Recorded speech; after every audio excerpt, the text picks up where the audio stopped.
There we are. Good evening, Mr. Bassett. How are you this evening? Not bad. Not bad at all. So, this is another edition of Dear People of Earth. We're doing a special edition this evening. We've got a lot of things happening with the Schumer Amendment, and Steve has obviously been quite deep in this for a little while. I'm just going to kind of let you talk a little bit because I think it's more important that you get your words out there this evening. I'm going to make sure that I have my chat overlay working, and then we'll work from there. So, if you want to give him like just a little rundown of Paradigm Research Group and all that good stuff, I'm just going to let you do your thing, Steve. So go right Okay. ahead. All right. And I've got. Hang on a second. I got a little too much here. I'm gonna pull this up a little bit. Okay. Mm-hmm. So I'm gonna go with that right there. Okay. Probably good. Um, Good. I'm Steve Bassett, Paradigm Research Group. I'm a disclosure advocate, political activist, and my issue for 26 years has been to assist my fine government in doing the right thing after almost 7 decades, and confirm the extraterrestrial presence to the American people and by extension the world. This confirmation event I came to call disclosure, capital D, not small d, it's capital D, and it's an event. Uh, it would be the President of the United States doing it, almost certainly in person, not in writing or something like that. It would be probably in front of the press, and he'd come out. He'd say, "Look, we're not alone." Uh, that's been the goal for 26 years, and a lot of other people have had a similar goal. I didn't think it would take this long, but a lot of things have happened in the last 26 years that have made it more difficult to put this issue front and center.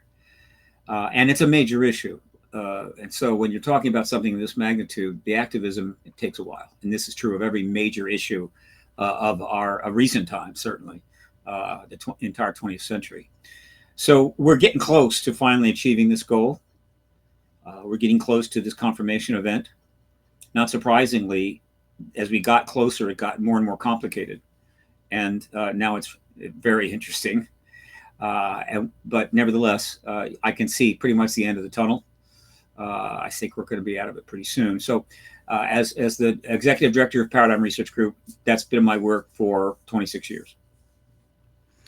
So obviously we have a major situation going on right now with the Schumer Amendment being or attempted to be blocked. I have been working all day, talking to people behind the scenes, trying to ascertain what's exactly going on. And the last that I had heard, we were at about a 50-50 shot of this occurring. It feels like it might be a little better than that now, but certainly we're not out of the woods yet. What have you heard on your end, if anything? I've heard a lot.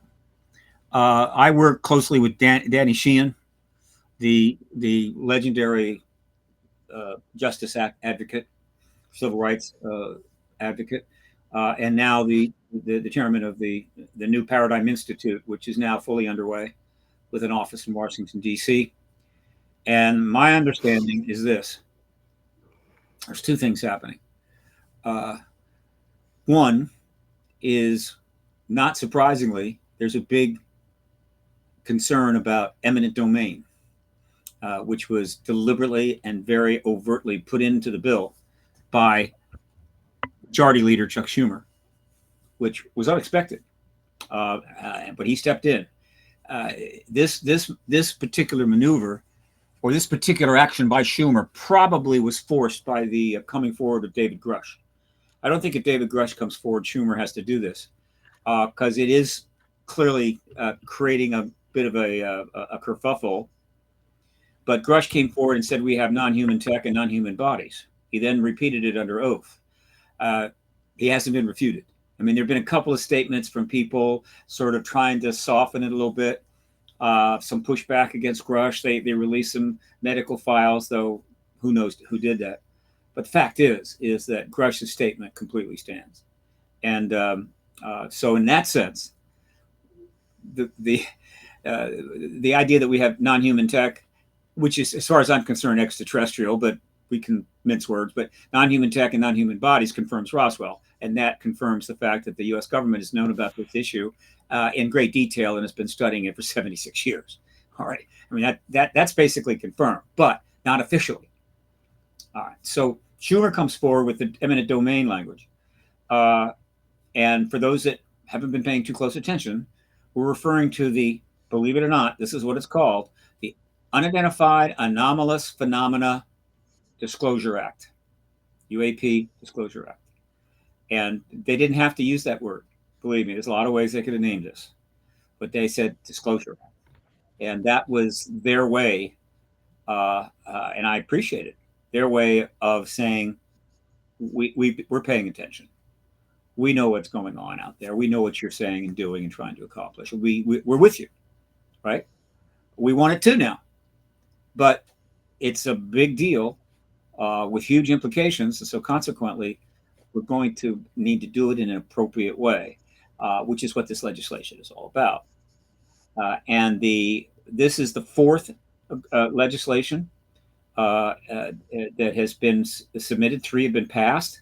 All were in the National Defense Authorization Act 2022, 2021, 2022, 2023.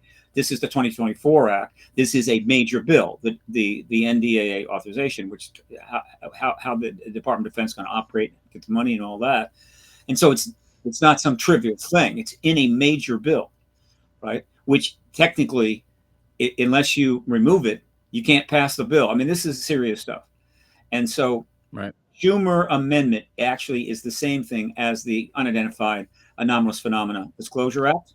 And that is what's under some pressure right now. And I have talking about this bill and what its prospects are. But here's what I know, or what I have a pretty good source from, and that's Danny, that Schumer raised the issue of eminent domain, and they want more control. How can I put it? They don't want the defense contractors to have this taken away from them, which is another way of saying that they want the defense contractors to be able to make money from this, be able to use the intellectual rights, patents, whatever, make lots of money, potentially vast sums of money. I don't agree. Defense contractors, or government defense contractors, are paid huge sums of money to, quote, handle the technology and development and building of systems for the United States government. They work in the submarines, they work in the fighter jets, you name it, and they're paid a lot of money for that. Do they own the nuclear submarines? Do they own the fighter jets? Right now, is it possible that they were able to patent some clever thing or some process that they developed in service to the government contract? That's possible. All right, fair enough. But this isn't a project given to these contractors by the United States government. Well, actually, that's not quite true. It is in a gray area, but essentially, almost in every case, these contractors got the technology, got the crash vehicles from us, and they're told, study it, re-engineer them, and what have you. And so, okay. But the idea that they're going to have all rights to these things, given that this is non-human technology from elsewhere, involved in an issue of this magnitude, and the technology could be profound, boy, the idea that, oh yeah, you got it, do what you want, that's not comfortable for me. And I am pretty sure the vast majority of American people are not going to be comfortable with this. And so, well, let me jump in here. Yeah, not only that, but they've had it for a long time, Steve. It's not like this is something, right? So they want to keep eating the pie. True, but it's also the case that say they did something 50 years ago. If we're talking about a company that's been around for that long, and 50 years ago they did something that was pretty cool and developed something or what have you, they've been sitting on it all these years. In other words, they haven't been able to take advantage of it. But that really is beside the point. So here is my thinking. One, if they, and the way they're going to do, they're not going to strip the domain. And that's not, it's just not a matter of stripping the domain, eminent domain section of the bill out. They're going to have to write a whole new elaborate set of language that sort of explains why this can be held and that can't be taken and whatever. It's going to be convoluted, to say the least. And it's going to scream special interest, right? And generally, the public don't like it.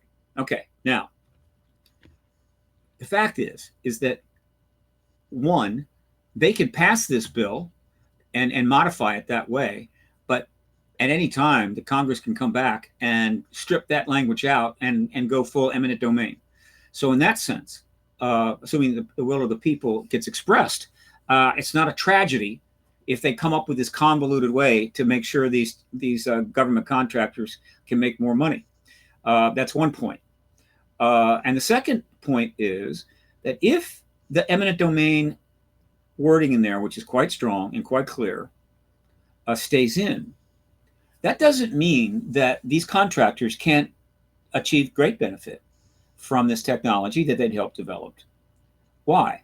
Because, all right, the government has eminent domain. That means that it belongs to us. But that also means that if the government wants to do a joint venture project or provide something to these companies from this technology with the idea of, look, why don't you develop this? It can do that, and they could make money.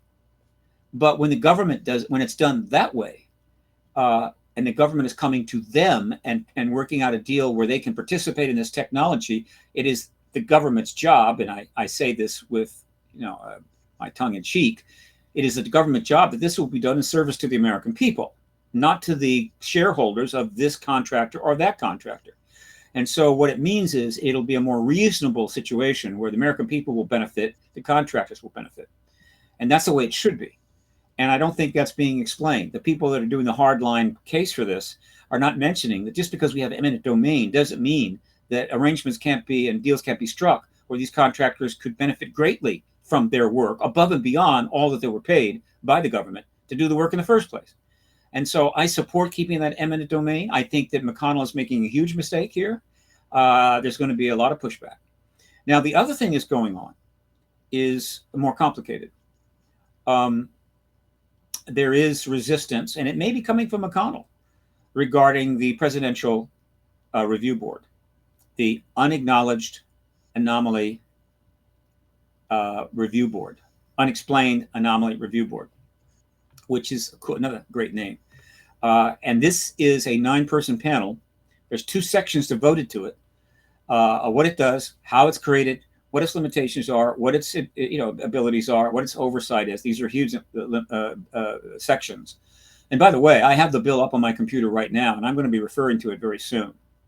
And I sent you a link that if you're happy, you can put it up on the screen if you want to. Yep, I have so it. There's a little, I'm not happy about that. And I don't know the rationale, right? But I think one of the rationales is it creates another layer of bureaucracy. Of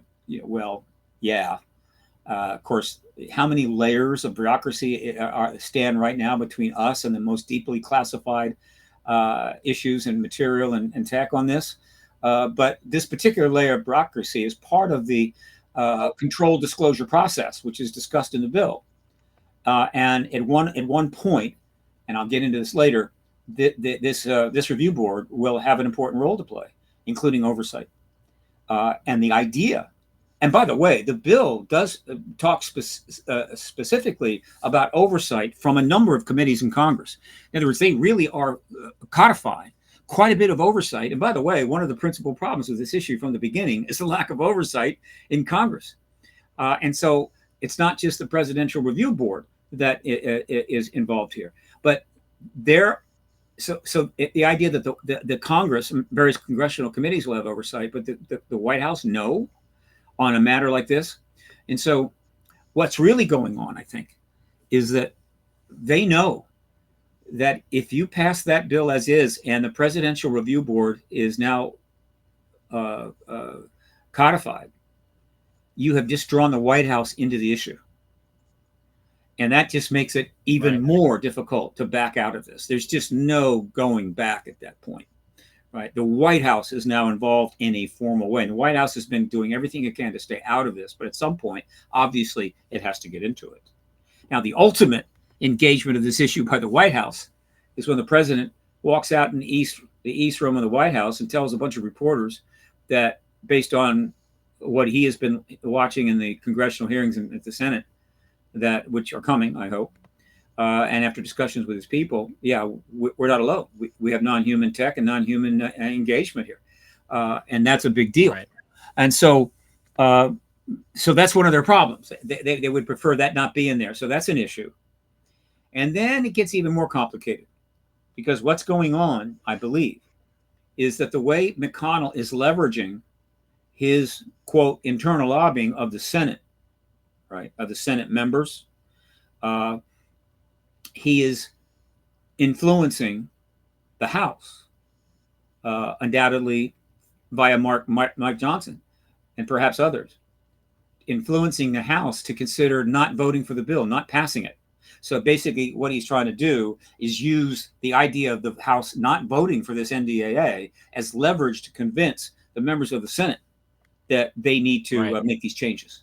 It's politics. It's not unusual at all. But on this time, you're not dealing with some obscure bill. You're dealing with what is possibly the most significant legislation in the history of any legislative body, going back to the flood. And so he's in treacherous territory. Okay, and so that's my interpretation of what's going on and what's going to be worked out over the coming weeks. Now, as it happens, the counter forces, the activism on this issue is mature now. And so there is a great deal underway to, quote, engage the issue. The New Paradigm Institute, which is now funded and led by Danny Sheehan, has already put out a major press release. They're marshaling a number of activist organizations on their list. And so the details about this are going out all over the United States into activist organizations. I'm doing my part. I've got quite a bit out, and helping people to get messages into to the Congress, and by that I mean the four key committees: Intel and Armed Services. Right. And Twitter is a fire. Twitter is slowly catching on fire. And right now, if you go to Twitter, UAP Disclosure Act is trending, and we'll see how much it trends. So that's kind of the situation at this point, Steve.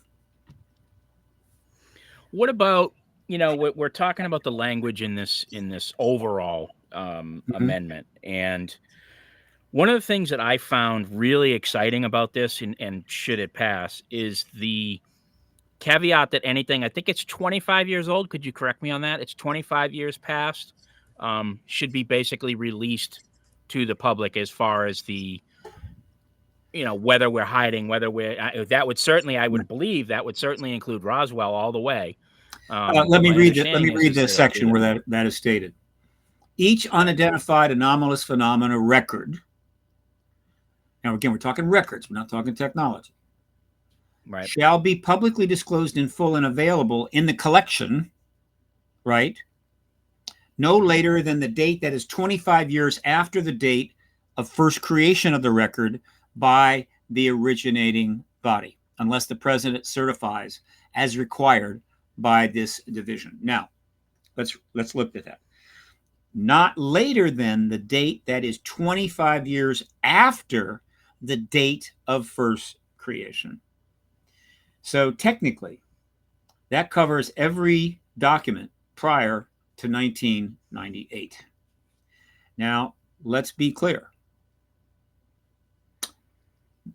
That if in fact those documents are disclosed quickly, and by implication here, it appears that these, again, it's not clear if that means that these documents immediately go into the controlled disclosure process.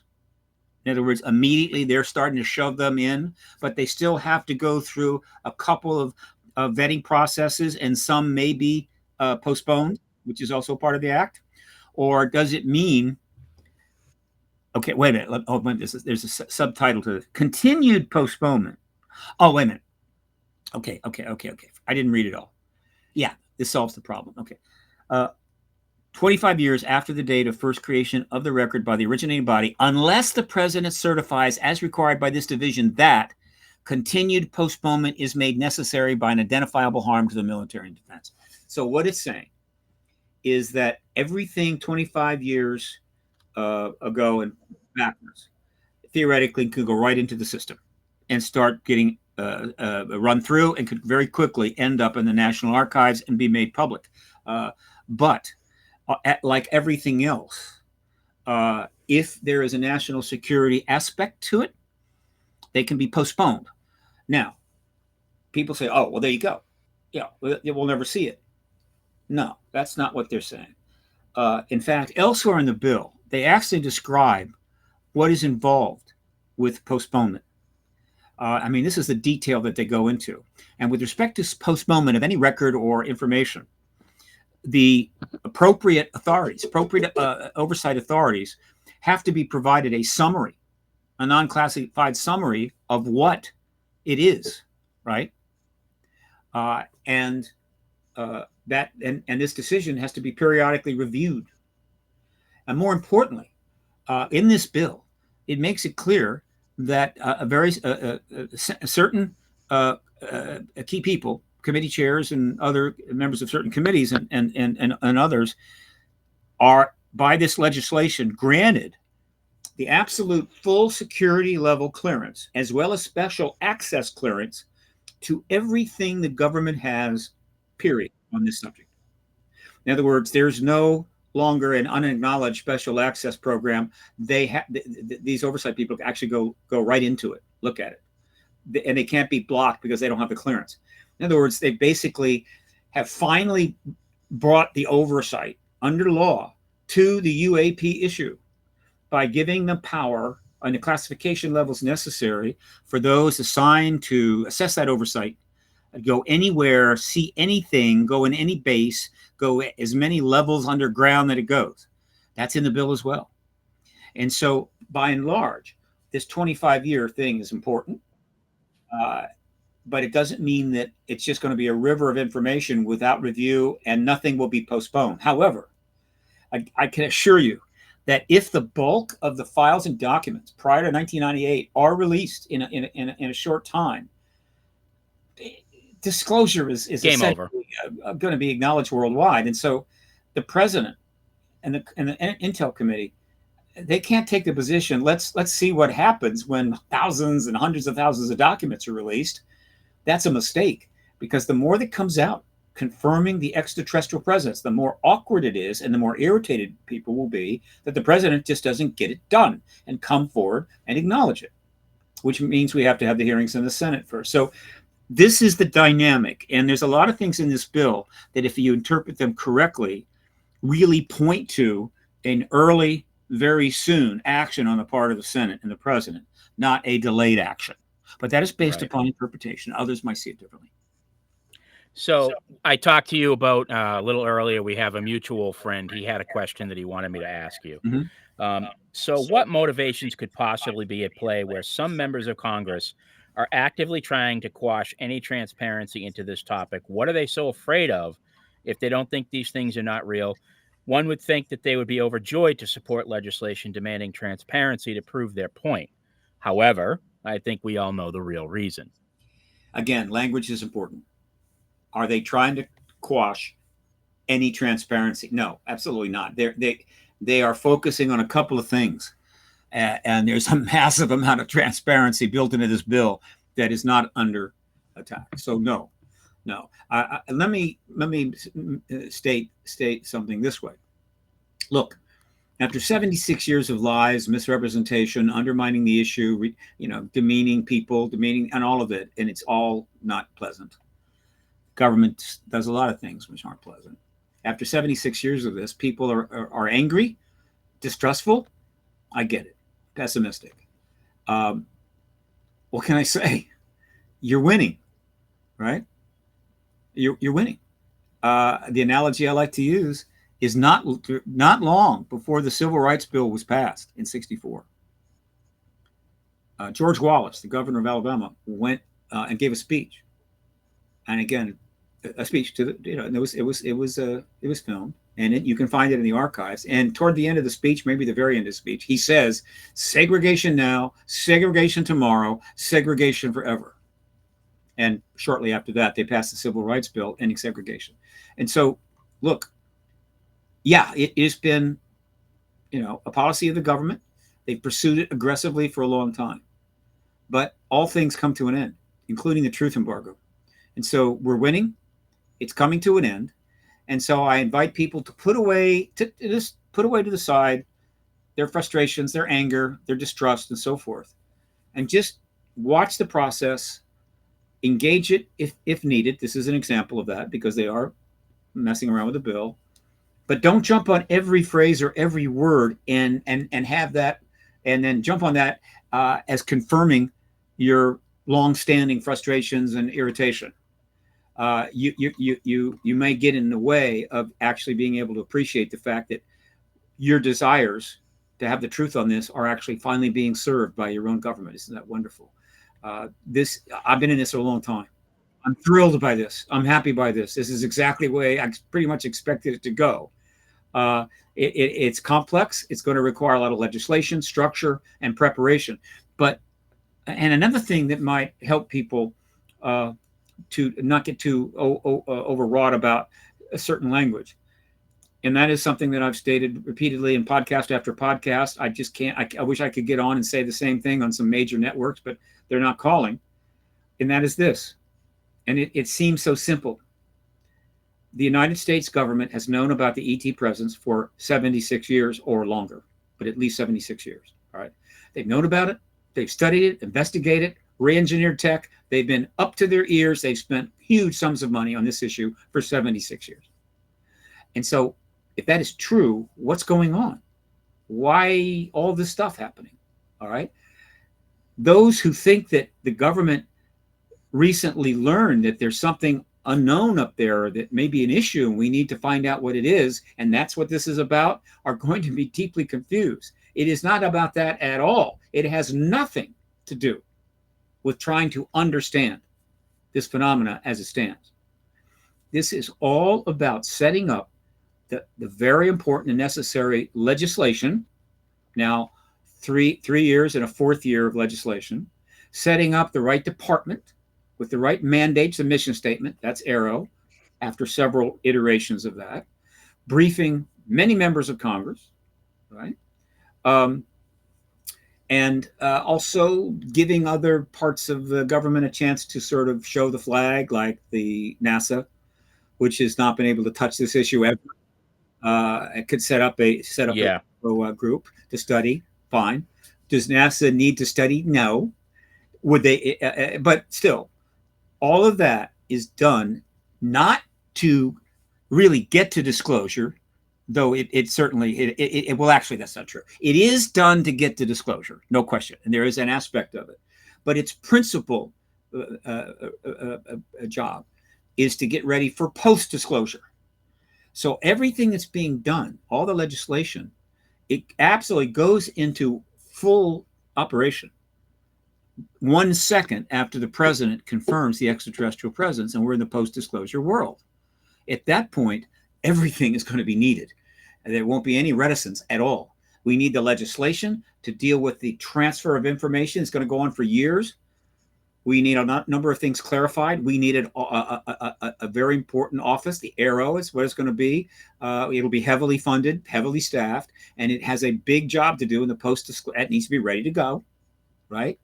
And so this is about getting ready for the post-disclosure world that they know is coming very soon. Once you see it that way, it's a little harder to get upset because of some wording.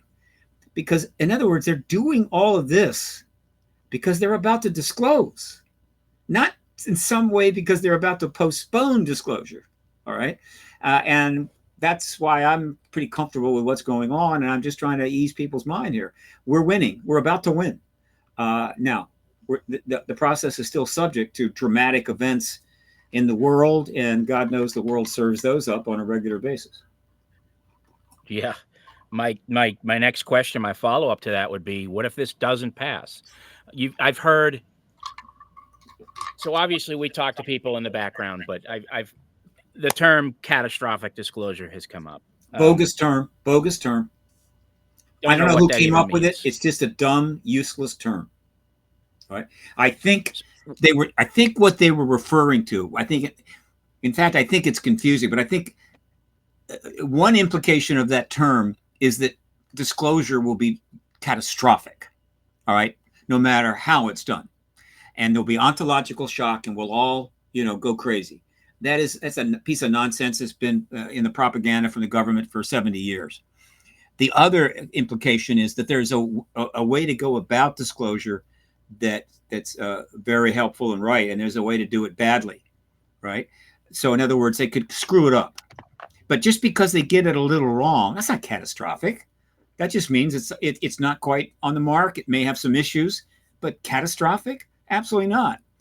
The way it may refer, and what it really probably does mean or should mean, is that disclosure in and of itself is catastrophic.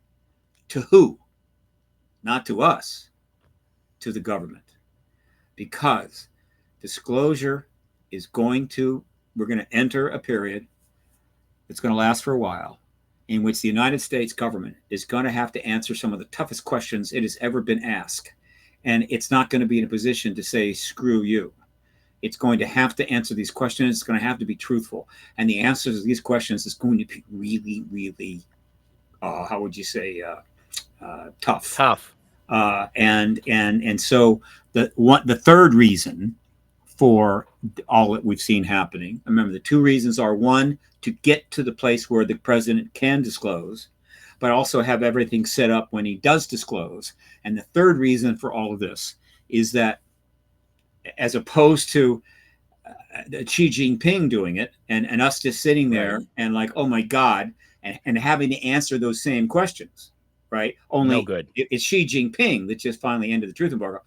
It by going through all of this effort and doing everything they're supposed to do, when we finally have to acknowledge, yeah, we've known all along, we've had tech all along, people will be more generous. They'll be like, oh yeah, you finally did the right thing.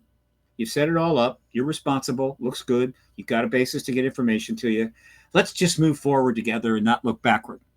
Now, the Gen Zs and the millennials are already going to do that. They could care less about They're already Russia or there. anything else. But there's a They're lot already of there. there's a lot of Gen X and a lot of baby boomers and the people that have studied the issue and know it well that they're going to be, wanting to point out, look what you did, and this is wrong, and never do it again.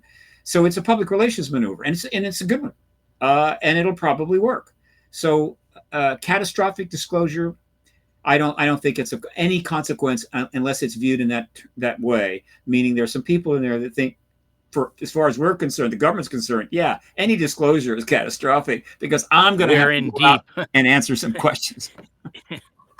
So my friend Juan, a very good friend of mine, has asked a question, and maybe you know about this. Is there a 2020 a 20 yeah 27 disclosures event or something? Can you expand upon that? Do you know about what I'm talking about? Not complicated. As everything heats up, you know what happens when you heat up water? It starts boiling. Bubbles. I mean, first bubbles are coming up from all over, right? To the surface. Lots of them. Well, this issue is heating up. And a lot of things are coming forward. A lot of people are stepping forward, and that's fine. And Twitter pretty makes it possible to pick up on any one of these bubbles. One of the bubbles came from John Ramirez, who had a career in CIA, has his contacts. And John put forward that, based on something he'd been told, that 2027 is a big year. And it's not clear. It seems to me from the wording he was implying open contact in 27, not disclosure, right? And all I can say to that is that fits very well into my thinking on this. I have always felt it's like a powerful hunch that comes primarily from just having a pretty good understanding of the broad picture and the history. Not a super detailed, that's not my role, but to have when you have an understanding of the broader picture, it just takes you to the same place, at least for me. And that is that all of this is not accidental or happenstance. Happenstance. We'll go with that. Sure. There's a reason for it, and some of that is actually based on the extraterrestrials' intentions, and it's leading somewhere. Now, obviously, it's leading to disclosure, but what about afterwards? I think it's leading to open contact. I think that has been the game all along. Ultimately, it leads to open contact. That is when the ETs are in direct contact with our governments openly. Right? We know they're in direct contact with private citizens on their terms. It's possible they've had direct contact with a government or governments for whatever reason. And if that question gets a yes, then that's definitely going to have some PR issues without question. Very, very sensitive, big deal.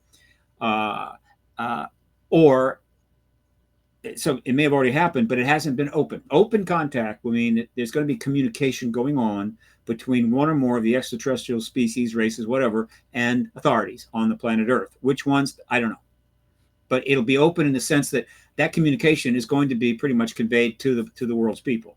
In other words, the ETs said this, we said that, and back and forth. Does it mean they're gonna end up on 60 Minutes being interviewed on camera? I don't know. Could. Technically, it's possible, but it doesn't have to be. And so now we are finally in a open dialogue, communication, publicly acknowledged with non-human civilizations. That's a pretty big deal. And I think that's where this is going. I've always felt it would take about 2 years at tops, because for this open contact to be comfortable, it would be helpful if the world had an opportunity to digest what they're about to find out, and an opportunity for huge amounts of information to come out from governments, not just ours, so that it fills in the spaces, and time to watch the docs, read the books, and just get up to speed. In which case, open contact will be almost anticlimactic. It'll be like, oh, finally, they're talking to us. Great. Before then, could be a little scary. So I think 2 years tops. I think it'd even be a year. But 2027 could be early 2027, which would make it, let's see, 24, 25, 20. That would take it a little over 3 years out. I think that's too long. So I'm thinking of sooner than that. But if it ends up being 2027 open contact, then essentially I was pretty much on the mark, just off by a bit, off by 1 year, actually. So I'm intrigued by John's statement, and I've talked to him a little bit. But you're going to see some other things coming forward. There's a lot of people already now sitting in their living room who know a lot, that are trying to decide if they want to speak up, they want to bring it up, whether they want to go to Arrow as a witness. And there's others that know things that are basically they can legally state, and they're going to do that. So it's going to get pretty intense, hairy, and there may be some confusion, and there may be some people who want to throw some nonsense into the mix just to get attention. That's okay. We can live with that. But again, the water is boiling, and the bubbles are starting to rise in greater numbers. What do you think of the 10-year outline that Colonel Nell outlined at Saul, basically saying, I don't know that it was necessarily a definitive thing that he was just thinking in his own brain, or you were there. So I don't have unfortunately, I couldn't make this past one. I wasn't there. But I know about it. Yeah. Oh, I thought you were there. Okay. No, I but I'm sure you must have heard this. I wasn't. It was an invitation only, and I'm just a crazy activist, so they hadn't me there. But I think that the Colonel's timeline is not realistic. It's a timeline that would be very comfortable to any of those in government that really want to hold this off as long as possible. They're not ready to face it up, so forth. I get it. But it's not realistic. I think there's almost no chance whatsoever that timeline will hold. And what about, you talked a little bit about the eminent domain, and obviously there's some gray area there with the eminent domain clause. But like, for example, I know that Gary Nolan has pieces of things in his possession. Could that be something that would be taken from him under that? Yeah, that could be. Eminent domain. Let me again be clear.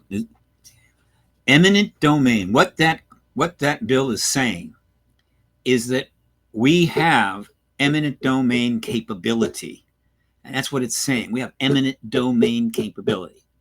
If we wish to assert it, we can.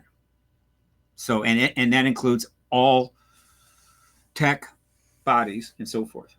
I think eminent domain pretty much applies to that. The records and the files are already covered in the other parts of the bill. Just because they have it doesn't mean they'll exercise it.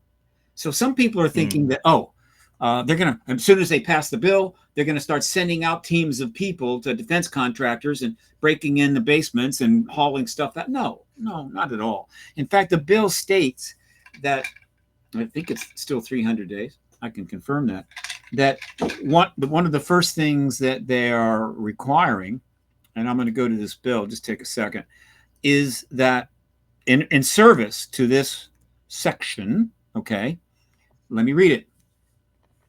Okay, with respect to, okay, hang on a second. Okay, actually, that refers to records. In other words, they give them, first they say, we want to report in a certain number of days after something or another. They first want you to report what you have. In other words, they're saying, okay, send us a report describing what you have in your possession. Right. So they can have a file of that. Of course, it'll all be classified, and it'll go to the appropriate entities. And then they'll review that, and they may decide that there's something that they want in government hands, and they have the right to get it. Not break in and get it, deliver it to us, right? UPS it, whatever's necessary. Again, that's what it means. And so people are, again, overstating, getting overexcited about it. But ultimately, it does mean it belongs to the U.S. government, and the U.S. government will decide what to do. I mean, U.S. government could decide, look, your work was so fantastic on this. You did such a great job that we are assigning the rights of this to you. They could do that. Now, the American people may not like that. I mean, there's going to be a lot of people in the United States who say that, look, anything that comes from an extraterrestrial source is not going to be the benefits from it are not going to be controlled by private corporations. Nothing wrong with capitalism, but we know capitalism does get kind of out of hand now, doesn't it? It's not sufficiently regulated. It abuses the system all the time. But this is they're going to feel that this is and it's going to extend beyond the U.S. There's going to be it's going to be raised in various ways by leaders and others that this technology belongs to the planet, to the human race, and there's some validity to that. But we are still a planet of nations, about 200. We still have sovereignties, and technology that's in one nation is pretty much going to be belonging to that nation. But the idea that it does really, in a sense, belong to the human race may manifest in the sense that it may spurn some of these nations to be generous about how it's going to be developed. In other words, okay, we got some ET tech from another world, and we're going to use it, and we're going to take it, and we're going to become even more powerful, and we're going to dominate the world. Our economy will be the best, and if you don't have that tech, too bad for you. That would not be good, but it's possible. And so there'll be some those that are going to say, look, let's try to understand that while a nation has a certain sovereignty over the tech that they have, that in terms of using it to benefit, to benefit, let's consider that it should be used to benefit everyone, not just the people of your country. And God knows we don't want it to be used to create new weapons and add to the weaponization race. Okay, so exactly what I was going to say. These are advanced issues, which I'm sure the politicians will enjoy chewing over for decades, and that's fine. But I'm hoping that the success of this activist movement has earned us the right to have a lot of say in how these things kind of unfold. The public needs to be part of this. The public has been shut out of so much for so long. Their trust is rotted away. This is an opportunity for them to regain that trust. If they don't take advantage of that, there will be a heavy price to pay. Do you think that we obviously have these reverse engineering programs. Some, I believe, are in the United States control, as in, Wright-Patterson or wherever they are. Sure. Some are in the control of private organizations, private companies, defense contractors. Right. I've never heard of one being in control or in possession, specifically of a university. I've heard parts from here and there have gone to university, but I've never heard an actual craft or anything being No. in that type Universities, of domain. forget it. No, they're not gonna. They're not Yeah. going to draw them into this. No, they might hire What somebody do you away from a university, but no. They What do couldn't you think control it. about the alien intelligence in general? We call it extraterrestrial, NHI, tons of buzzwords out there. It's new every other day. What Yeah, do we but know can I about point that? something out, Steve? Can I point something out Yes. again? Because Yeah. again, everyone has their own selects what evidence they want to refer to, and if they Right. don't like some evidence, they put it over here and then Hmm. respond to what's left. I try to take a fairly broad spectrum in play. Right. I happen to believe contact has actually happened.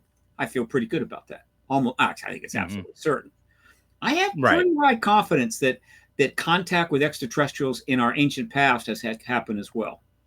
That doesn't mean that everything on Ancient Aliens is going to hold out, but I think a lot of it will. So, guess what? When you factor that in, the ancient record and the record from various cultures that have been examined now in pretty substantial detail, not just because of Ancient Aliens, but because there's a lot of researchers doing the work. In the past, extraterrestrials have told human beings they're from other stars. All right, they've actually told them we're from another star. And let's now get into the contactees. Contactees have reported the ETs telling them they're from another star. Okay, and so I believe in that if somebody tells you who they are, believe them, and if somebody tells you where they're from, believe them.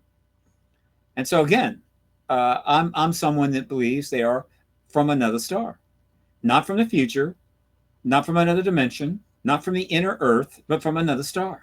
Occam's razor cries out for that to be the explanation. It is the most logical. It is the simplest. The only problem is relativity. And I assure you, there's a whole lot of physics going on in this world right now where they are really trying hard to find the workaround to general relativity as point-to-point travel. And I'm pretty sure they're going to find it because the ETs can do it. Now, that's as far as I can go. The ETs have never, told the contactees how they do it. That's probably going a little too far. Or maybe they haven't been asked. But I'm saying that they come from another star system. But the reason we don't want to call them extraterrestrial in this process that's underway is, again, it's a matter of keeping things relatively in between some lines so it doesn't cause problems for the people that you're trying to bring into the process. And I get it, right? Language is important. And so if the members of Congress are more comfortable with non-human technology, no problem. Do I think it's going to be acknowledged as extraterrestrial post-disclosure pretty fast? Yeah. What do you think the overall post-disclosure, let's use that, post-disclosure, what's that gonna look like to people? Do you think that the average person that is out there, we talked about already the catastrophic disclosure that you don't think that that's a thing, Not a and big I deal. don't necessarily either. But what is the average person, mom, dad, sitting there taking their kids to soccer? Do you think it's gonna change a lot of things, or do you think it's just gonna be okay, well, let's move on and let's see what it is. Or, yeah, I think in the United States, honestly, I think you're going to see a lot more acceptance than maybe some cultures that might not have quite the. I don't want to disparage anyone's culture, but No, I know what I'm you're saying. I know what you're saying. you know what I'm saying? It's just Right. it seems like maybe there's other cultures around the world that may have a different outlook, or maybe it's going to be a little bit more of a shock, even if Well, it the goes phrase slowly. is the average person. Well, that changes. There Hmm. is what is the average person in the United States? What's the average person in China? What's the average person in North Central Africa in the middle of a massive genocide going on, where people are being slaughtered and forced to into diasporas with nowhere where to go except out in the desert? So average varies. Right. First of all, the several billion people on this planet who are in great distress without adequate food, clothing, water, and shelter, under attack from forces either within their country or outside their country, the victims of all manner of abuse. These people are not going to be getting overwrought or much into the issue of the confirmed ET presence. They're gonna try to stay alive 24 hours at a time. So that's that group. Now, in more developed countries, people still have to make a living. They still have to pay the bills, and so they're going to do that. And they're going to acknowledge and note to themselves that, boy, this is a big deal. They're going to watch a lot of TV, but their life isn't going to change much initially at all. And the amount and a limited number of people will just suddenly just put everything down and plunge into this issue in some way, kind of like with crypto. When crypto hit, there were certain people that got it. They simply dropped everything else in their life and dived in early and made a fortune. Me, I was going, this is ridiculous. I have no time for this. What can I say? But this is a million times more important than crypto. But so really, here is the metaphor that I like to use, which I think it's a nice one, and I'm very fond of it, actually. I'm quite proud of this metaphor. Here's the way to describe the impact of disclosure on the world. Imagine a perfectly smooth, clear pond. All right. And you've seen this many times, usually in slow motion. That's fine. And someone takes a pebble and they drop it from a couple of feet into the water, and you just see it come in. And when it hits the water, it creates waves that start out large, and as they move away in all directions from the impact, they get smaller and smaller and smaller and smaller. Everybody understands that. Everybody gets it. We know the physics, no problem. Disclosure will be the reverse of that. So in this case, the pebble is disclosure. And when you drop it in the water, contrary to physics, what starts out from the impact are not the biggest waves, but very small waves start moving out in all directions. But as they get further and further from the impact point, they get larger and larger and larger and larger. That is what disclosure will be like. It's obviously not the way physics works, but I think it's the way this paradigm shift is going to work. So what am I talking about here? I'm saying that the day after disclosure, the world's not going to change much, because a bunch of reporters rush down to the White House briefing room and cram in there until there's no place to sit. From a global perspective, that's not much change. So it's going to be pretty much the same thing the next day. Everybody's life is going to be different. Basically the same. They might be watching television more. All right, fine. But then as time goes by, the impact of this paradigm shift will start to show up and amplify across a vast spectrum of issues and circumstances that the world is in. And as you go out further and further, it gets larger and larger, so that the change that this paradigm shift could generate 4 or 5 years out could be huge. It could be just beyond the imagination of except the top science fiction writers. Talking about technologically speaking. Yeah, that's a good thing, because it gives us. There'll be time as we deal with this to adjust and adjust as these changes take place, and also time to affect. It's not passive. The change is going to be very much dependent upon what people do, how they think, how they react, how governments react. And so if we react well and constructively, we're going to get large positive change. If we don't, we're going to get negative change. So, but we'll have some time to at least make some decisions. So that's how I think it's going to happen. And so now the list of things that might be affected, maybe 100,000, 200,000 items on that list. I mean, what can you do? Whole departments will be created in universities finally to discuss the post-disclosure and deal with the post-disclosure world. There'll be every political science department will have an exopolitical science division, or maybe there'll be a whole department of exopolitical science, exoscience. All of that stuff will start happening. Think tanks will be sprouting up like weeds in the spring. No, that's a bad metaphor. They're going to be occurring in great numbers. There's already a few being put together. Soul is a think tank. The New Paradigm Institute is a think tank. PRG will soon be a little tiny think tank, nonprofit. Haven't done it yet, but I'll do it.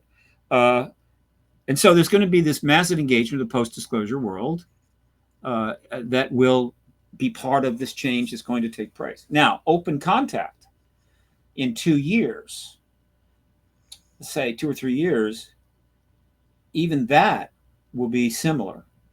The fact that we're talking to extraterrestrials, what is that? Does that change your job? Does that change your relationships you have? Does it change the currency? What? It just means that we're now getting information and talking to more advanced species. Now, what could come from those conversations could be enormous, particularly if it comes to pass that direct contact with extraterrestrials leads to some technology. And by that, and it may already have. I mean, and maybe there's been agreements. We've gotten technology from it, from ETs. I hope not. But that technology could be transformative. The world right now is in distress. And by the world, I mean the human race. And the human race is in so much distress and so much of an issue that actually major portions of the biosphere itself are under duress from us. Okay? Now, believe me, in the long run, what does that mean? It doesn't mean much. The planet has gone through unbelievable stress in the past. Massive warming, flooding, huge ice ages, impacts by meteors and so forth. Untold millions of species have come and gone. And so the idea that, having a little stress is like new, it's not new at all. What's new is that this kind of stress has never happened. I'm pretty sure. There's speculation that it's not the case, but I'm more comfortable with this. I'm pretty sure that this is the first time this kind of stress is taking place while there is a vast civilization of sentient beings here. All right. In other words, the dinosaurs went through some serious stress and disappeared. Whatever. Dinosaurs. They're too big, too heavy. They make a mess. Can you imagine walking a dinosaur at one of those cities where you have to clean up the poop? Not good. I'd like to try. Yeah. you attract a lot of attention. But sentient Jesus. Sentient life at the level that we're at is pretty unusual, pretty rare. And I think that it's important that it not be obliterated by the next major geological change or by changes that the very presence of too many people has on the planet. So we're going through a stressful period. We need to fix it, assuming we care about damage to the environment while we're alive, or we care about the suffering of hundreds of millions of people. And we generally do. If we care, then we have to fix this. Now, the interesting thing about that is that if you just take off any biases, scientific biases or political biases, and just put them aside for a second, I don't think there's any problem we're facing right now we can't fix. Every one of them has a relatively well-defined fix. We just won't do it. We just won't do it. Okay? Right? It's like, can a teenager clean up their room? Yeah, they can do it, but they don't. They won't. They don't have the will. They're not going to do it. Okay. And so so in other words, what is really necessary is simply, can we develop a worldview change that incorporates, let's fix this stuff. Now, it's also the case that some of these fixes I'm referring to would require some technology we currently don't have, and we might eventually have, but the ETs already have. And so open contact could lead to in addition to all the other reforms and fixes that we're putting together, just based upon what we got, may provide some tech that solve a couple of other problems that we can't solve yet, but with that tech we can. And so the result is, in a post-open contact era, if we get technology in exchange for whatever, or just get it, just to be nice, we can really fix almost every problem we have on this planet. Will that create paradise? No. Will it at least create a much less stressful civilization where people don't suffer so much? Oh yeah. Oh yeah. Will it help protect the biosphere? Oh yeah.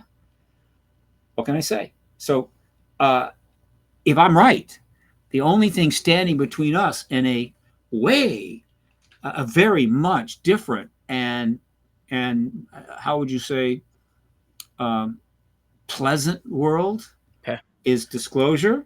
No, the Senate Intel hearing, disclosure by the president, a couple of years of getting up to speed on the issue, open contact,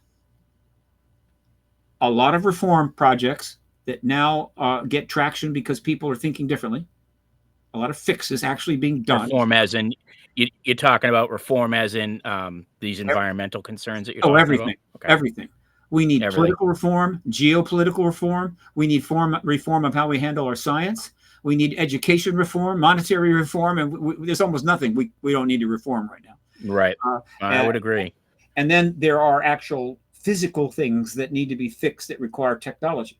Like, how do you clean up the plastic pollution in the oceans of the world?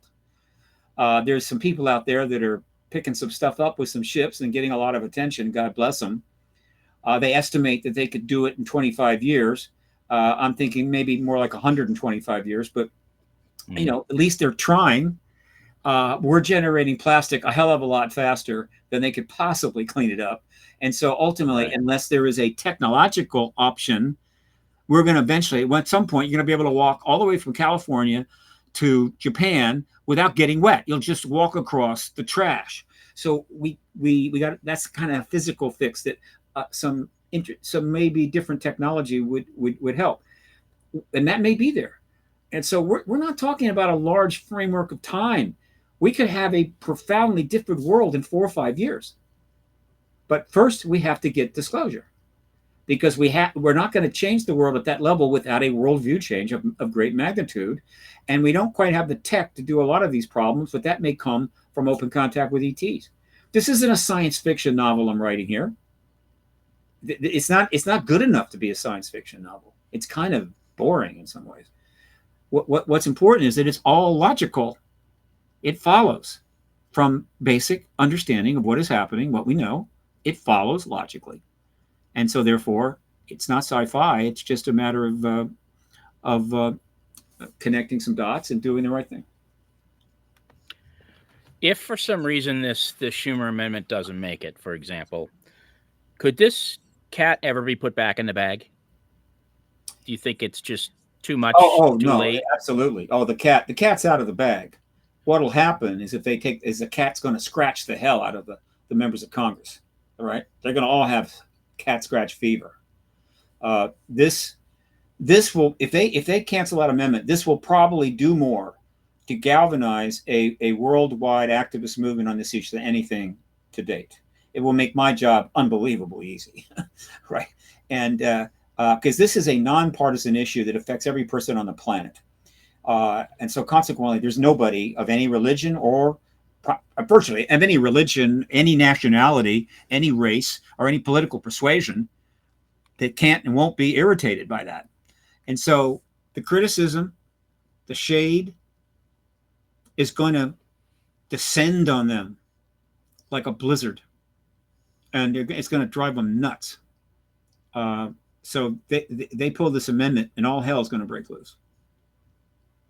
It's that simple. There are, I know you brought up religion, and in some of the back channels that I was listening to, between email threads and just having some discussions, I heard that there were religious concerns, and that some of the members that were looking to kind of block this thing had those concerns. Those were legitimate, and I don't want to discount world religions or anybody's No, religion no, in you any don't. way. Mm-hmm. Um, it's not my thing, but whatever.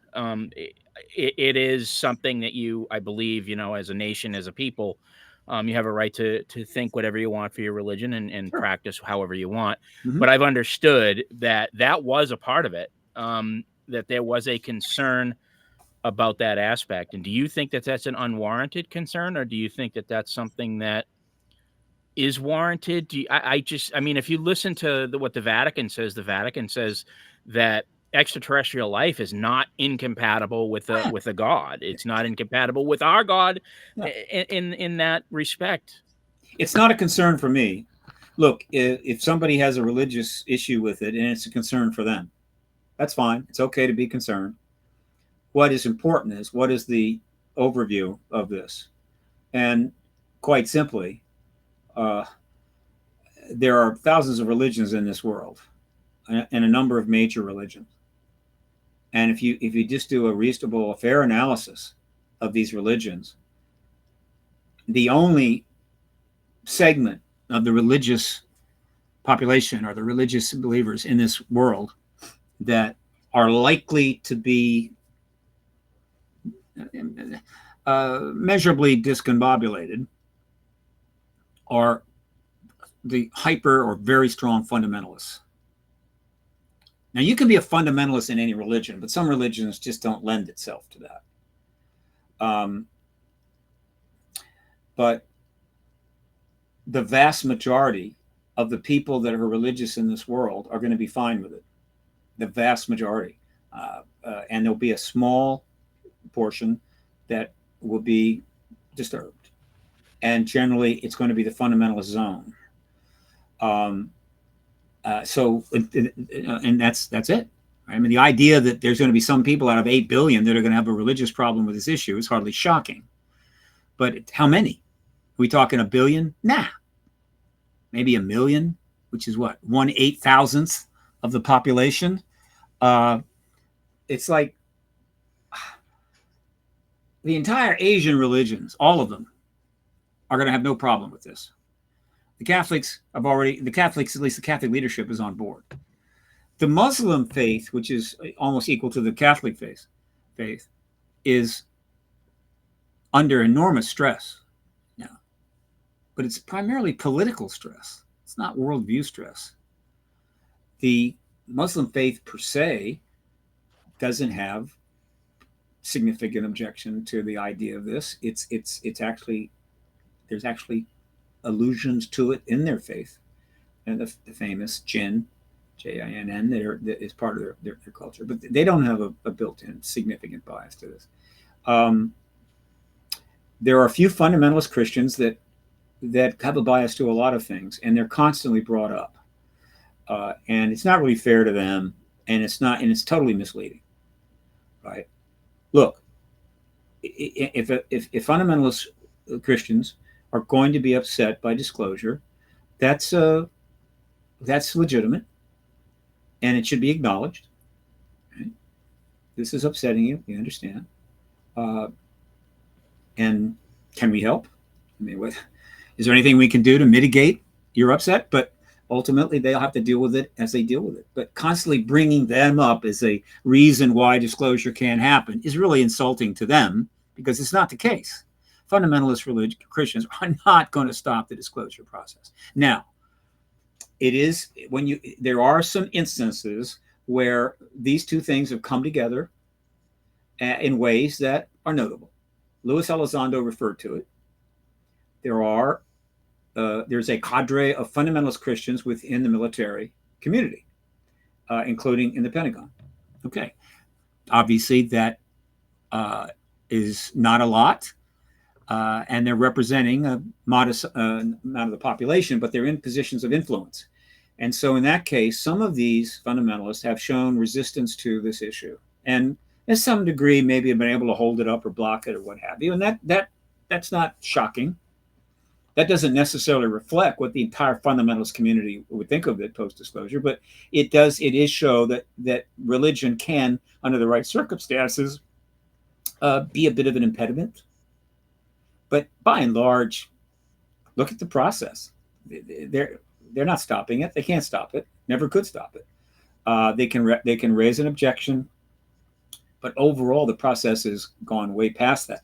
So again, uh, I'm not worried about the world's religions. They have been around a long time, and they're going to be around a lot longer. They're not going anywhere. So most of these kinds of things were objections created and fostered and pushed forward by the government, or the anti-truth people, the embargo people. In other words, one way to keep people out of it is let them know, my God, you'll bring around chaos, and religions will be totally upset, and people, and so don't go there. Stop your work. Stop writing those books. Stop doing that. But it's a lie. It's propaganda designed to affect your decision making, and it's an insult to religion, by frankly. But when it comes to these kinds of things, you'll use whatever you can. You don't really care. And so if insulting religion is going to help you maintain the policy, then you'll do it. But let's hope that we don't do that so much in the future. Do we think that once disclosure, and I want to get back to the Schumer Amendment real quickly, because a lot of people over the past couple of days, as obviously you've seen, the Twitterverse has gone insane. Everybody's losing it, which rightfully so. I believe that they should be fighting back. That's part of our voice. Yeah. But they're not losing it, but they're getting activists. They're becoming activists. Right. And I'm 100% perfect. Yes, I agree. And I think that there's two things in the amendment that I really like. One is the panel. Mm-hmm. Two is the presidential part of it, where there are pieces of it, should it go before the president, and he gives it a nix, says, no, we're not going to let this out. The panel can then take that information and objectively veto even the president. It's a built-in checks and balances that seems really interesting to me. But beyond that, Steve, what do you think is going to happen specifically with, and I know you're guessing here, but timeline. So let's say all goes well, this amendment passes. Maybe there's a piece moved, maybe there's something shifted around. A lot of that information, as you said, when we talked about this at the beginning, especially with the documents from the 25-year time frame, basically could immediately start shifting into the National Archives. And if that occurs, you're going to have a flood of information that basically says game over. This is real. This is there. I know, but remember that that's not the way I see it unfolding. All right, first, we need the congressional hearings with the big witnesses, the grushes, right? And there are plenty of them. Right. Be held with cameras and a whole lot of people watching. How many? I don't know. Could be pretty big. Believe it or not, 1.5 million people, 1.5 billion people watched the last World Cup final. That's, and probably could have been more, right? Not everybody likes soccer.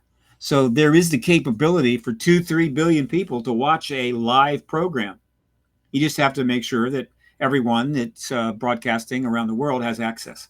So who knows how big, but it'll be big. It'll be a very big audience. And in that hearing and the testimony will essentially just offer up the disclosure event to the president.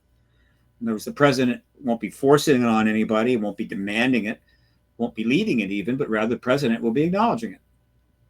And so the president acknowledges that the evidence is obviously clear, and we are not alone. And clearly the people are going to want to know a lot more about that. And as it happens, there is 4 years of legislation that was set up exactly for that moment.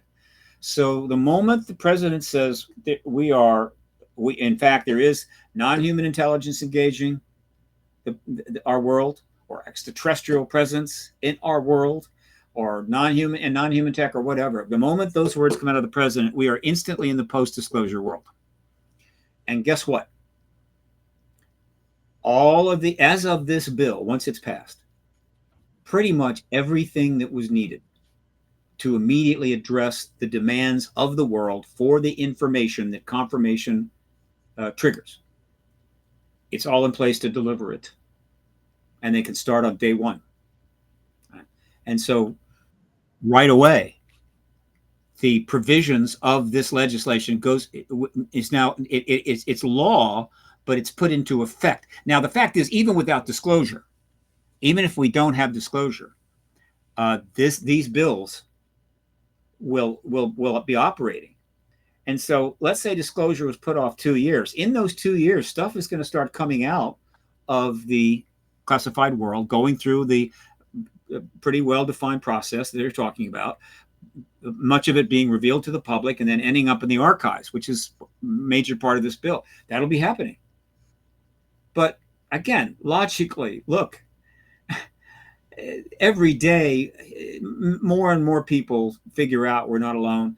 And as that stuff is coming out, it just makes the point even more. It becomes ludicrous. And so the idea the president is going to sit back and not do anything, just go, well, let's see what else comes out next week. And then something else comes out and something else. And the people are looking at the White House going, what the hell? No, you don't want to do that. You if you're the president, you want to confirm the ET presence, end the truth embargo, make some serious history, and then they start bringing the stuff out based upon this legislation. So the bill gets signed December 21. Mark Warner could call hearings the first 10 days or 15 days of January. Those hearings last 1 week.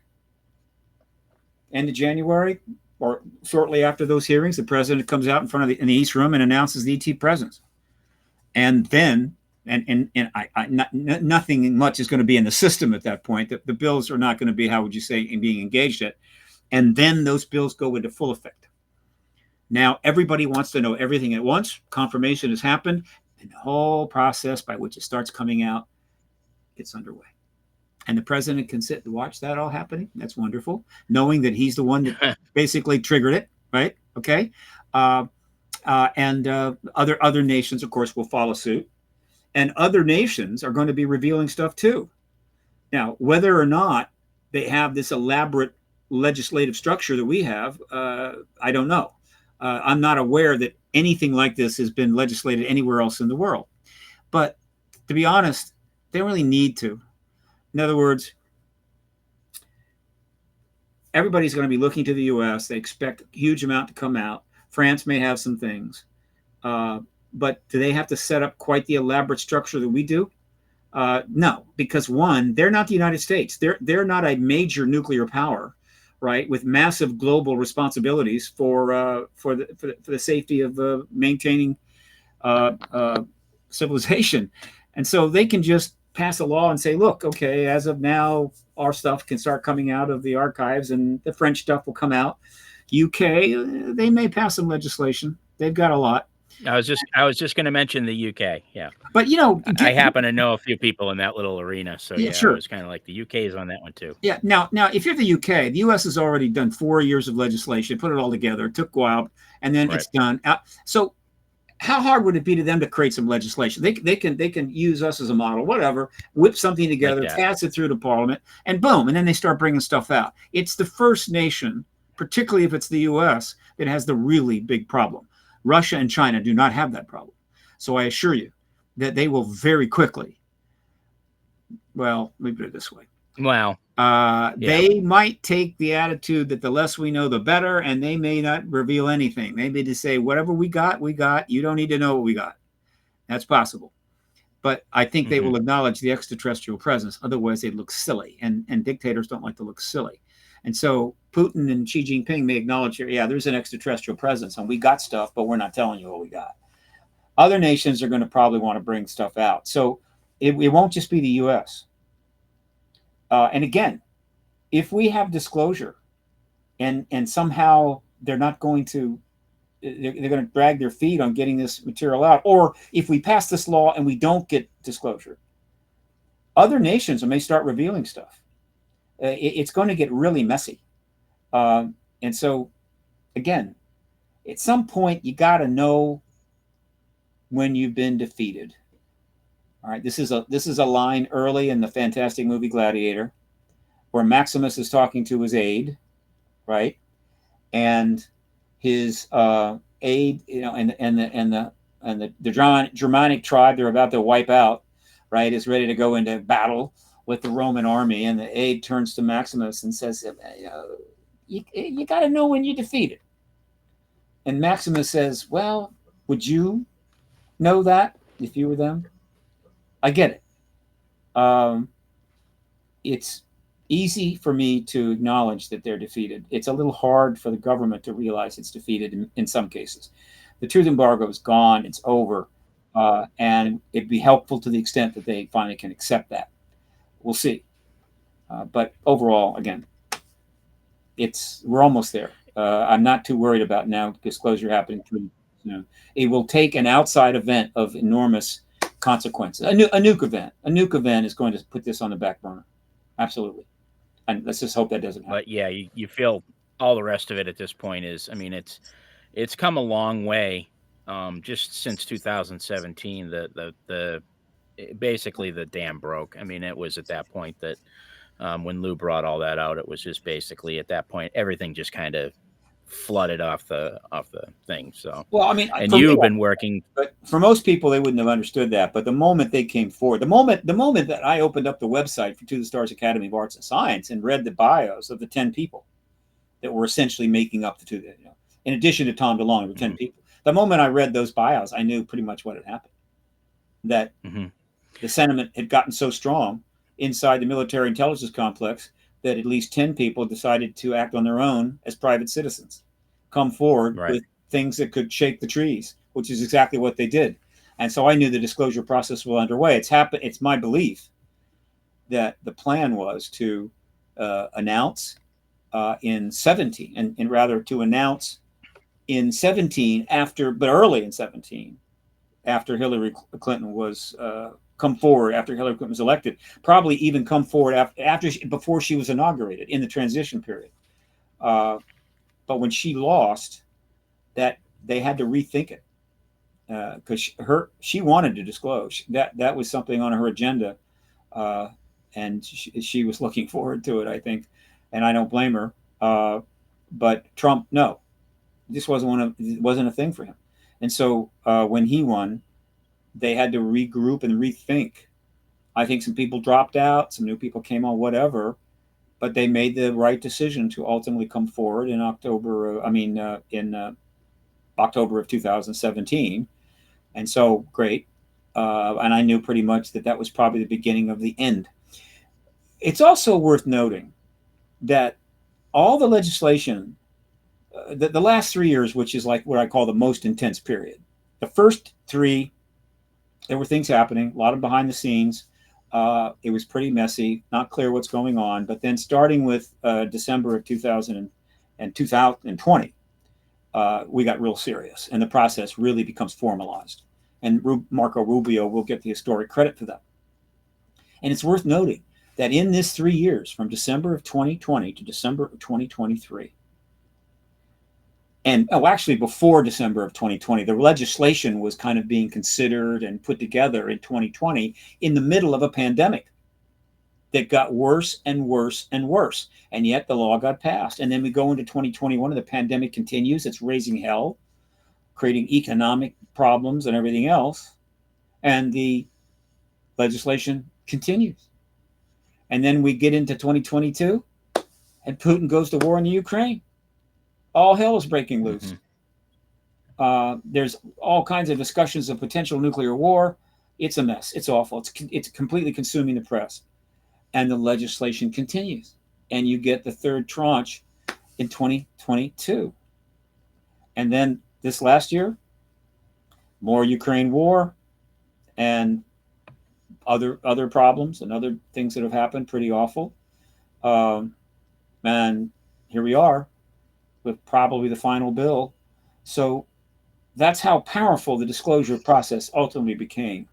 It became unstoppable, right? In other words, no matter what happens, pretty much it was going to keep going. As opposed to, in the perfect counterexample, is 2001, when after a great deal of money and expense and effort, Stephen Greer's operation called Disclosure Project spends a great deal of money and holds a huge press conference in the National Press Building, just 4 floors above me now, brings forward a bunch of witnesses and has the May 9th press conference.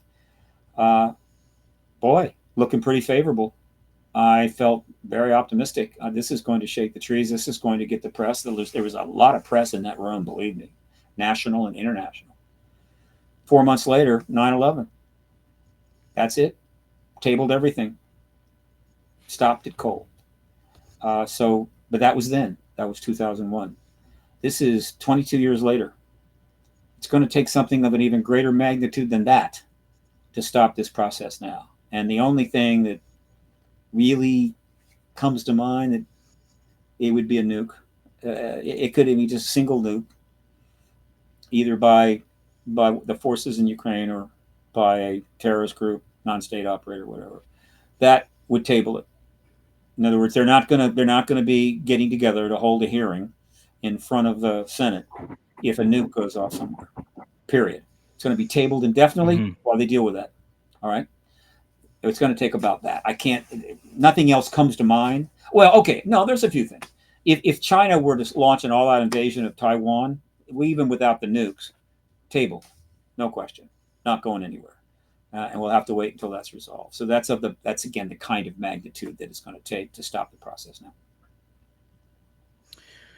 Once this is all out into the open, and I do maintain, we've talked about this the last time we were together about the small d versus the big D disclosure. Mm-hmm. Do you think there will be blowback by the public about the legacy programs and the legacy of secrets, or do you think that overall? I know we talked about this, we touched on it briefly. Generation X, Generation Z, Y, whatever, they're going to be fine. There's not going to be an issue there. Do you think they'll be held to task, or do you think it's going to be, hey, listen, we at least now we know, so let's just move forward. I mean, that's my feeling. Yeah. Hey, now we know. Let's move forward. Let's Well, get this done and not worry. there's 330 million people in the country. That's a lot of people. So there's going to be there's going to be a little of everything. But overall, the way this process is unfolding, I do believe that people are going to be understanding. They're going to be extremely pleased that now they're going to be getting the truth. And there's a lot to learn, and that's going to be exciting. The contactees are going to be thrilled. Their experience will be now fully vindicated. And there will be those that more of a political bent, heavy activist bent, what have you, that are going to want to sort through and deal with a lot of the abuses and the problems that were generated. There's an overall need for reform. So we need to understand how this happened. How did you manage to virtually cloak reality that was literally obvious, literally in front of our own eyes for 76 years? How'd you manage to pull that off? And please don't do that again. So there's that, but that's reformist stuff. There's going to be some lawsuits. There's going to be demands for some people maybe to be criminalized. Obviously, an amnesty law and truth and reconciliation law will minimize that. But this is such a huge event as compared to other things that people learn about that their government have done, awful things. This event is so significant, so huge, it dwarfs the irritations that people might have. It's just so big that it's almost not a luck. It would be, in other words, it's almost a shame that one would invest a great deal of time trying to go back and relive the past, or at least account for the past. I mean, historians will do it. That's fine. I mean, that's great. But I'm talking about litigating or whatever, or dragging people forward, forcing them to do this, just in general backward engagement. It's almost a shame because there's so much that one can learn and do and think about in a post-disclosure world that it's a bit of waste. But some will do it. Agreed. Is it going to be a major problem for the government? Major, no. But it depends, though. There are some things that will be more concerning than others. And One of them is if we learn absolutely that a treaty of some kind or some arrangement was made in which we whether or not they needed it or not, the government agreed that they would simply just give the ETs carte blanche to do their genetic work in return for something. I don't know. That's going to offend people at a level that they're not going to let that go easily. That's going to be tough. Right. That's a bad one. All right. And there's, if the government was abducting people and then using drugs to interrogate them and also implant false memories of an alien abduction as part of what is often referred to as the MyLab program, that's going to be tough. People are going to be pretty unhappy about that. And apologies would be in order, maybe even some restitution. So that's a tough one. But it won't be as bad as the analogy that I've come up with and use to demonstrate the need for the public relations. Here is something that's off the chart, right? And what we're dealing with here is not at this level. But this is not an unrealistic metaphor or example.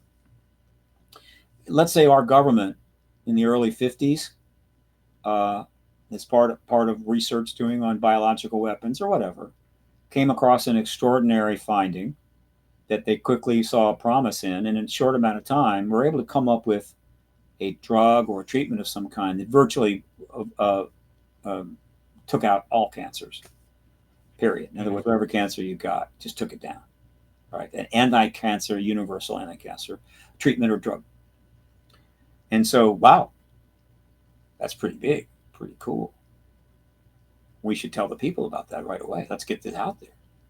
And then a bunch of national security guys and some bean counters came in the room, and they sat down and they said, look, let's look at this.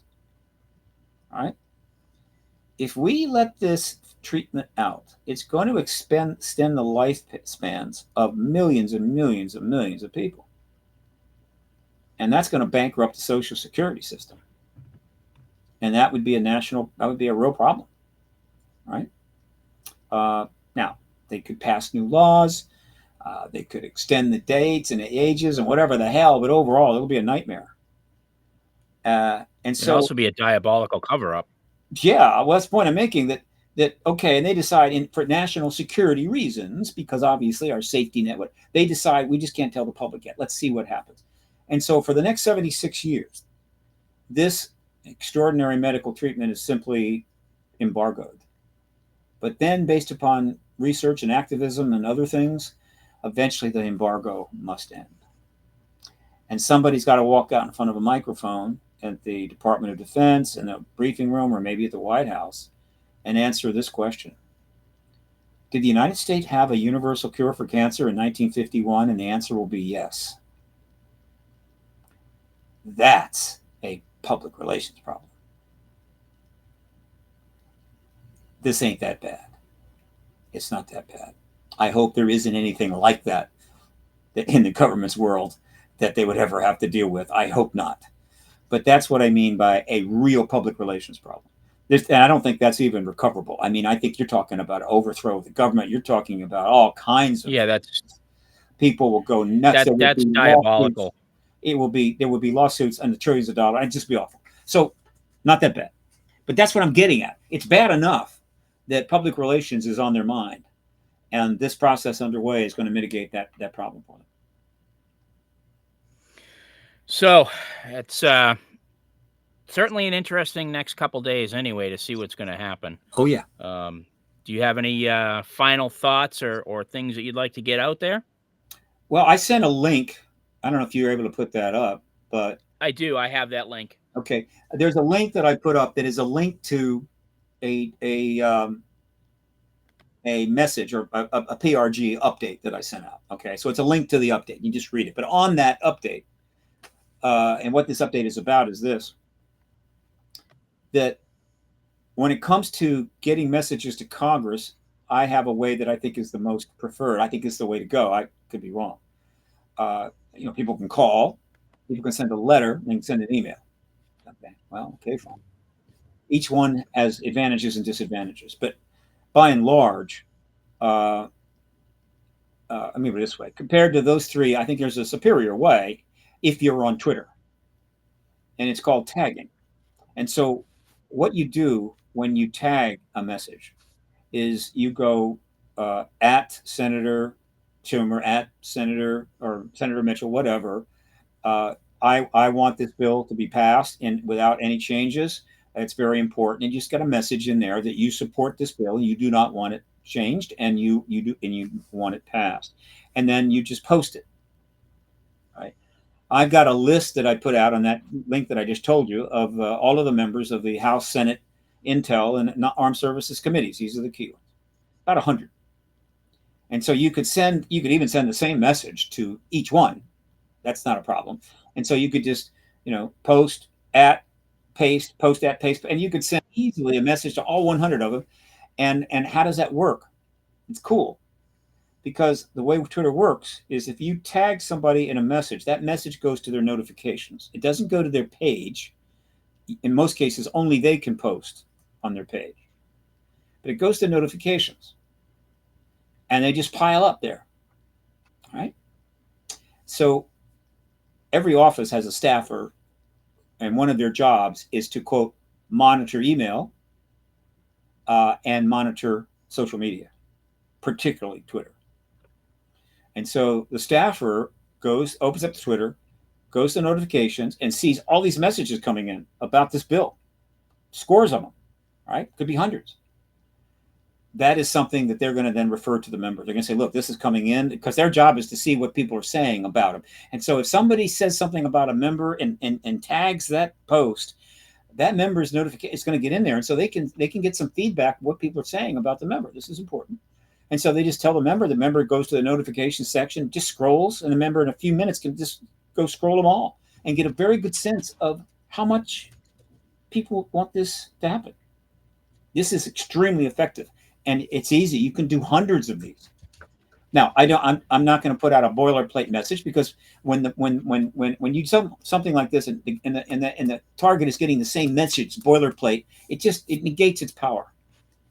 Right? It's like a bot. No, the messages need to be unique to each person. But if you're going to send the same message to each member, that's okay. Right? If you send another one, make it a different one. Don't keep sending the same one.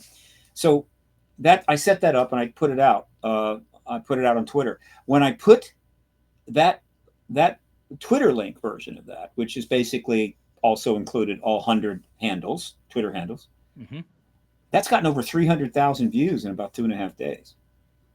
So that really hit hard and hit well. And I've also done it. So this is the easiest way to reach lots of members of Congress if you're on Twitter. All right. And the other advantage is they're all on it is that when you send an email, it goes between you and that's it, deleted, filed, whatever. But when you do a tagging post to a Twitter site, the tagging post, right, goes up on your page, because this is a post you're making, goes up on your page. And so people that they're not following you, or you're not following them, but they just happen to come to your page, they will see that. So it has a viral capability. So people see, you're posting that message, maybe I should do that. And again, email, calls, and letters, they don't have that benefit. So this is, if enough people do this, believe me, it's very, very easy, impacting, and fast. So this is the recommended approach. Tag messages to members of Congress. You could do all 535. Of the 535 members, only a couple do not have a Twitter account. Right. Everybody else does. And so you can do all 535. It's up to you how many you want to do. I have curated 100 to make that easy. I might curate the other 435. I think that's overkill, but whatever. Somebody else might do that. Maybe there's a site somewhere where they're all sitting right there, but usually those behind a paywall. But that's one way to affect this. Now, if you know somebody in the office, if you know a staffer of one of these members, call the office, talk to your acquaintance. That's strong. Sending a letter, fine. It's laborious as hell. Emails, that's okay. I'm not saying you don't do these things, but if you want to get the message out to a lot of people quickly. The Twitter tagging is nothing beats that. So I recommend people do that. Now I'll finish up with some promos here, Steve. Sure. First of all, I want to mention that the New Paradigm Institute that Danny Sheehan founded is now up and running. It's got some funding. It's just in time. And it's just dove into this issue in a big way, and they're orchestrating a fairly substantive national response. They already have their office opened in Washington, 1 block from the Capitol. I'm going to be working with them.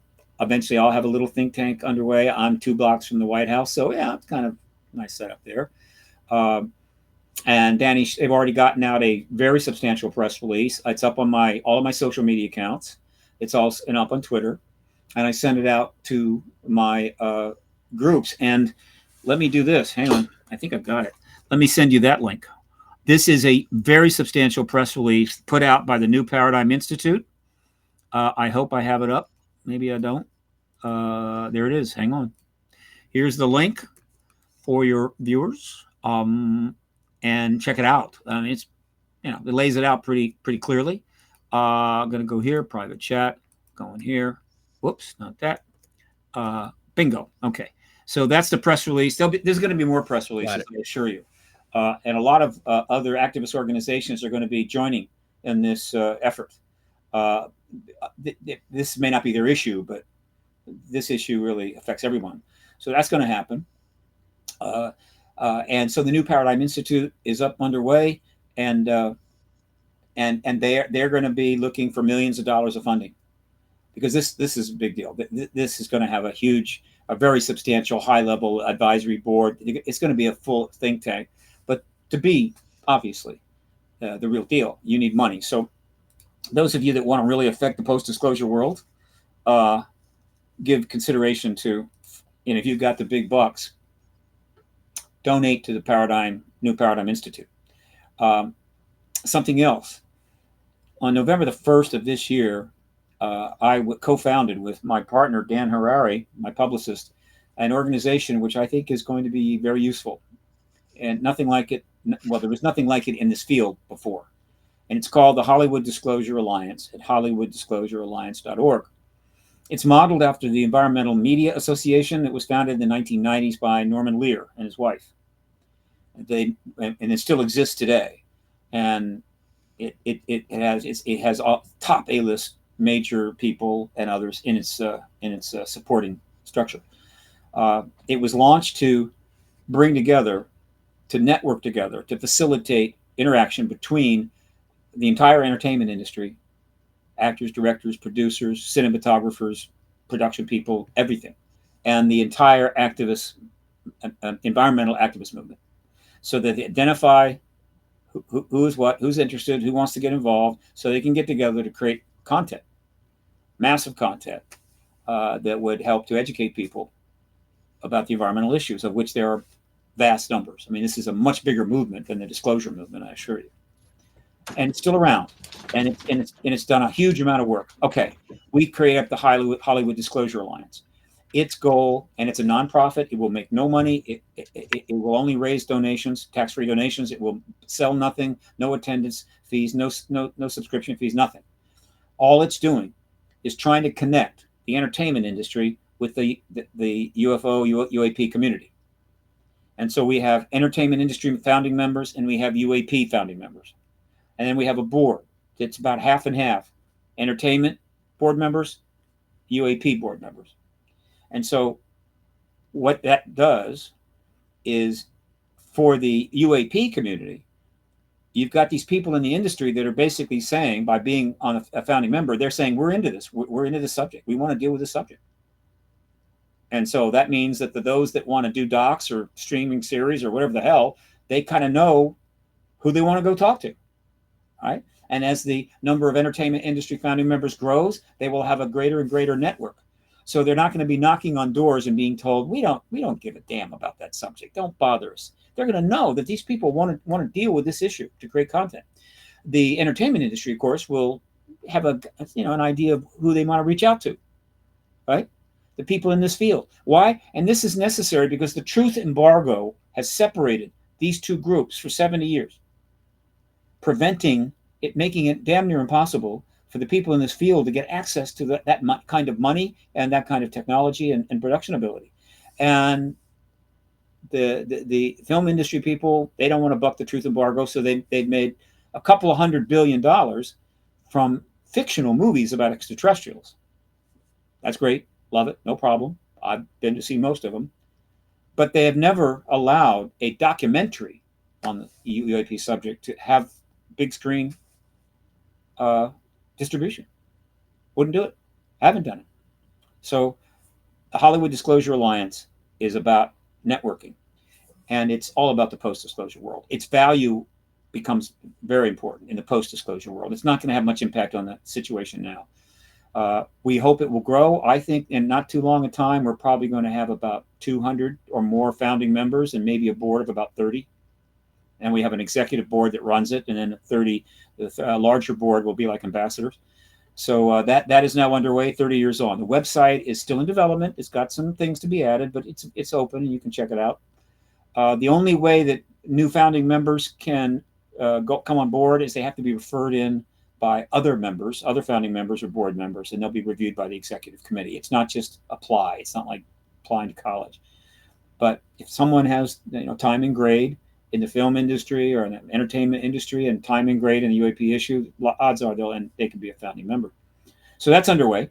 The other thing I want to mention is that I'm going to be going to the World Ufology Congress, and I'll be there December 1, 2, 3. Big event, Mexico City. You can get down there, join us, but it's going to be a big event.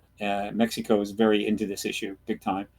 And I'll be addressing them on the basis of the impact of disclosure on the planet, the world. And then the other thing I'll mention is that Contact in the Desert, which came back with a vigorous conference last year, or this year, would be back again, bigger than ever, probably twice as many attendees. This will be May 30 to June 3. I'm going to be speaking, of course, and I'll also be helping to produce the event. If it's going, and given the things that could happen between now and May 30, it could be one hell of a get together. And so you want to be there, but if you want to be there, you need to get your room now. I don't know about buying a ticket, but you better get your hotel room now, because there won't be a room within miles in the not too distant future. So that's coming down. That's kind of it. I'm sure I'm leaving something out, but next year could be it. And I look forward to coming on later with some more news and what have you. And also, I'll leave with this. The truth embargo has weathered many storms. It has managed to stay around for years. It weathered the beginning of the internet, the Mosaic and Netscape browsers. It weathered the initial beginning of real social media with Facebook, then with Twitter and Instagram and TikTok, and the translation capabilities of websites. So now you can go to any website in the world, translate it, and read it. It's weathered all of these things, but I think the final blow, the one that broke the dam down, was the podcast revolution, right? I mean, I knew about broadcast.com and the idea that radio stations could broadcast the net, fine. But the podcast revolution is beyond that. The kind of technology, the cost of technology, the ability of people willing to get into this exploded. And now there are millions of podcasts, including huge numbers dealing with the UAP issue, where anybody can get interviewed. You don't have to go on ABC or CNN. You can do a podcast interview. It's all archived. It never goes away. And these things are piling up by the thousands. The truth embargo could survive that. And I think maybe the podcast revolution was the final blow. They just said, that's it. We give up. Let's get going here. Let's start some legislation. Let's have some meetings. And so, my friend Stephen, you are part of the activist movement that brought the truth embargo to its knees. You should be proud of yourself, and I hope you gain a even larger audience next year. Mike, hit your mic. Right. No? Maybe it's me. Is it me? How about now? Yeah, you're good. Maybe it got me now. That's there all right. We go. Yeah. course, you had to say all those lovely things, and then I couldn't even turn my microphone back on. That's So okay. That's no, okay. but I I meant do that, by the way. appreciate I meant the it. and I appreciate that very much. You know, coming from you, it's a very big compliment because you were there before pretty much all of us. So it's a major compliment coming from you, and I do appreciate that. And I was I know gonna we do do a pod talk a little bit behind the scenes too. So I'd like to keep doing that. That's nice. I like that. Sure. I was gonna do a podcast. I sort of started it, but my heart wasn't in it. And I think ultimately I realized, no, Steve, you're you don't want to host a podcast. You want to be on a podcast. You're a guest. You're not a podcaster. You can't really do both, and I'm fine with that. But it'll be kind of fun We to all do it. are. I So I know it'll be all kind of good. cool, but that's okay. Maybe later, maybe down the line, we'll see. But Never I say never. never say never. But anytime you need me, my friend, I am famous for being able to do a podcast on 10 minutes notice. So don't hesitate. Fantastic. All right. Okay. I appreciate it. Thanks, Steve. Here's You're to welcome. it. Thank you very much. Bye. Bye bye.